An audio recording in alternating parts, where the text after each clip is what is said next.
14 дэх өдөр эмэгтэй дагалдагчид Луг 8:1-3.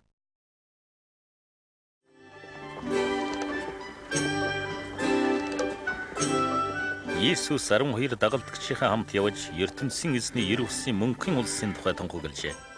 Есүсийн хүчээр муу ерийн сүнснээс салсан Магдал хотын Мари гэдэг авгай, Херод хааны хууль сахиулагч Хүүлсийн авгай Йоон болон Сусан зэрэг олон эмэгтэй Есүсийг цаг ямагт дагаж явдаг боллоо.